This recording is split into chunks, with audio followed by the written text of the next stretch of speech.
First, I'd like to present from on the other side of the pond a very unique individual who has been working tirelessly in his country to preserve those freedoms that we all enjoy dearly. And he is the individual that, in a very real sense, started the global debate on free speech as it relates to our Member of Parliament from the Netherlands, Mr. Geert Wilders. Lord Malcolm Pearson from the UK was that individual just a couple of months ago that invited Member of Parliament of the Netherlands, Mr. Geert Wilders, to come to Parliament, come to the House of Lords, show his very controversial film Fitna, and speak and have a debate in the mother of all parliaments in the UK.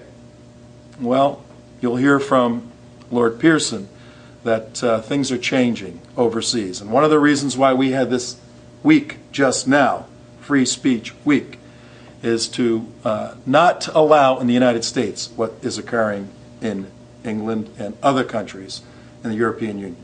So please welcome Sir Lord Malcolm Pearson from the United Kingdom.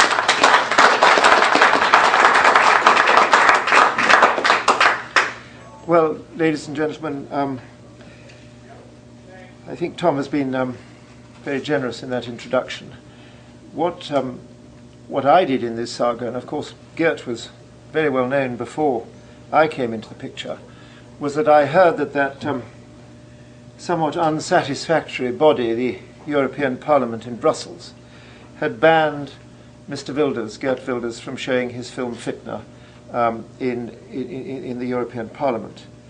And so I thought it would be a good idea to invite him to the Mother of Parliaments, to the House of Lords, to show his film there, to show it to members of Parliament and members of the House of Lords, and then to go on and have a press conference and show the film again and take questions. And of course the driving force for this initiative was freedom of speech.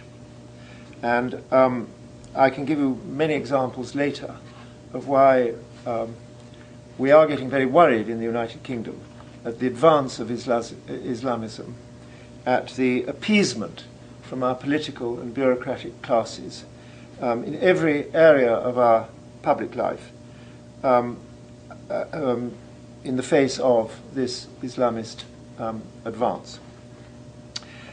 The Muslim community in the United Kingdom obviously weren't all that happy about Geert Wilders coming and showing his film, and they made some very serious threats to our security people, who passed them on to me and my colleague in this venture, Baroness Cox. They said that the Muslim community was going to put 10,000 Muslims on the streets. They were going to infiltrate and invade the Houses of Parliament and disrupt the proceedings in both the House of Commons and the House of Lords. And just for good measure, they were going to have me arrested under existing legislation against religious hatred. And then we had a stroke of luck, because our Home Secretary, who is a rather second-rate little woman, I'm afraid, yes, she decided to ban Geert Wilders from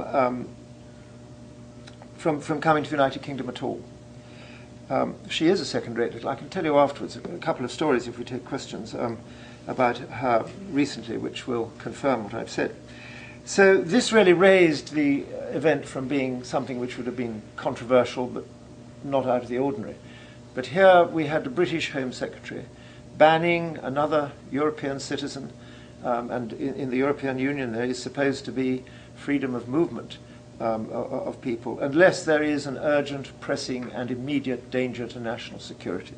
So she said that a Dutch Member of Parliament coming to show this film in the House of Lords and to the press constitute an urgent, pressing and a real threat to national security, which was, of course, nonsense.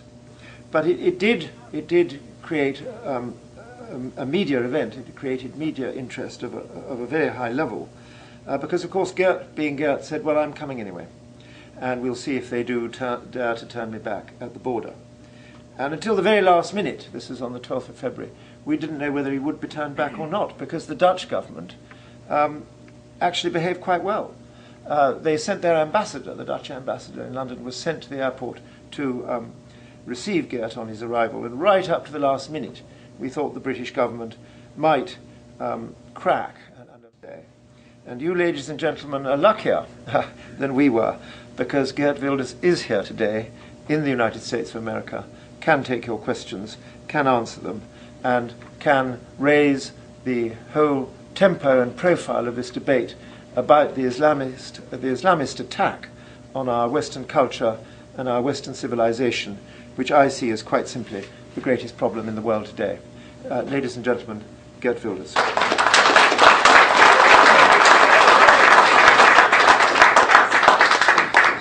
Thank you, my friend Malcolm. You're a very brave man indeed.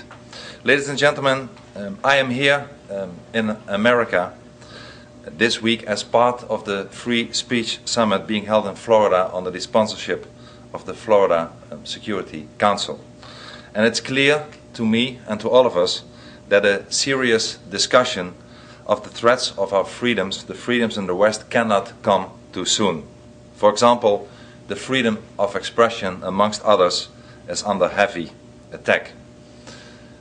Representative Adam Hesner, the majority leader of the Florida House of Representatives, was attacked in a press release issued by the National Office of the Council of American Islamic Relations. Say this: CAIR was an unindicted co-conspirator in the Holy Land Foundation trial. They are a funder and a supporter of terrorism and support terrorist groups like Hamas, and I would denounce any Florida government official that supported an organization like CAIR. Thank you.